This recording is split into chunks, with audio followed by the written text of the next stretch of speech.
CSK mega வியூகம், ரச்சினுக்கு டாடா, தென்னாப்பிரிக்க வீரரை தூக்க முடிவு, பிராவோ ரிட்டர்ன்ஸ். IPL 2026 ஆண்டிற்கான IPL வீரர்கள் பரிமாற்ற செய்திகள் தற்போதே வெளிவரத் தொடங்கியுள்ளன. அதிலும் குறிப்பாக 5 முறை சாம்பியன் வென்ற சென்னை சூப்பர் கிங்ஸ் அணி சில முக்கிய வீரர்களை வர்த்தகம் செய்ய திட்டமிட்டுள்ளதாக தகவல்கள் வெளியாகியுள்ளன. குறிப்பாக தென்னாப்பிரிக்க அதிரடி வீரர் ஒருவரை டெல்லி அணியிடமிருந்து வாங்க திட்டமிட்டிருக்கிறது. மேலும் சஞ்சு சாம்சனை அணிக்கு கொண்டு வரும் முயற்சியில் சிஎஸ்கே நிர்வாகம் ஈடுபட்டுள்ளதாக வெளியான செய்திகளை தொடர்ந்து தற்போது நியூசிலாந்து வீரர் ரச்சின் ரவீந்திராவையும் விடுவிக்க அந்த அணி திட்டமிட்டுள்ளதாக கூறப்படுகிறது. 2024 ஆண்டு IPL தொடரில் சிறப்பாக செயல்பட்ட ரச்சின் ரவீந்திரா 2025 ஆண்டு தொடரில் எதிர்பார்த்த ஆட்டத்தை வெளிப்படுத்தவில்லை. 8 போட்டிகளில் விளையாடிய அவர் 65 ரன்கள் என்ற அதிகபட்ச ஸ்கோருடன் மொத்தம் 191 ரன்கள் மட்டுமே எடுத்தார். சிஎஸ்கே அணி தொடர் தோல்விகளை சந்தித்ததால் அணியில் பல மாற்றங்கள் செய்யப்பட்டதாலும் அவரால் நிலையான ஆட்டத்தை வெளிப்படுத்த முடியவில்லை. இந்த நிலையில் டெல்லி கேபிட்டல்ஸ் அணியின் டோனோவன் ஃபெரீராவுக்காக ரச்சின் ரவீந்திராவை வர்த்தகம் செய்ய சிஎஸ்கே விரும்புவதாக செய்திகள் வெளியாகியுள்ளன.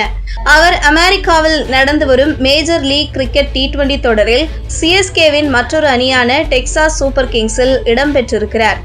இந்த ஆண்டு அவர் மேஜர் லீக் தொடரில் சிறப்பான ஆட்டத்தை வெளிப்படுத்தியிருந்தார். அதன் காரணமாக அவரை IPL தொடரில் சிஎஸ்கேவில் ஆட வைக்க நடக்கும் முயற்சிதான் இது.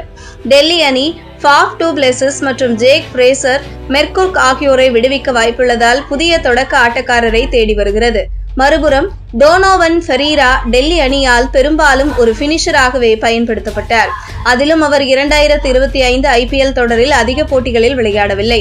2025 IPL சீசனில் அவர் டெல்லி அணிக்காக ஒரு போட்டியில் விளையாடி 1 ரன் எடுத்தார்.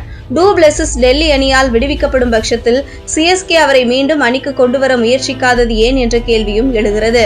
இதேவேளை சிஎஸ்கே அணியின் முன்னாள் ஜாம்பவான்களான சுரேஷ் ரெய்னா மற்றும் டுவைன் பிராவோ ஆகியோர் 2026 ஆண்டு IPL தொடரில் துணை பணியாளர்களாக அணிக்கு திரும்பக்கூடும் என்றும் வதந்திகள் பரவி வருகின்றன. IPL 2025 பிற்பகுதியில் சுரேஷ் ரெய்னா அடுத்த சீசனில் சிஎஸ்கேவின் பேட்டிங் பயிற்சியாளராக திரும்புவார் என்று செய்திகள் வந்தன. டுவைன் பிராவோ IPL 2025க்கு முன்னதாக கொல்கத்தா நைட் ரைடர்ஸ் அணியின் பந்துவீச்சு பயிற்சியாளராக சென்றார். IPL வரலாற்றில் முதல் முறையாக கடந்த சீசனில் புள்ளி பட்டியலில் கடைசி இடத்தை பிடித்த சிஎஸ்கே அடுத்த ஆண்டுக்கான அணியை வலுப்படுத்தும் நோக்கில் இந்த வர்த்தக முயற்சிகளில் ஈடுபட்டுள்ளதாக கிரிக்கெட் வட்டாரங்கள் தெரிவிக்கின்றன.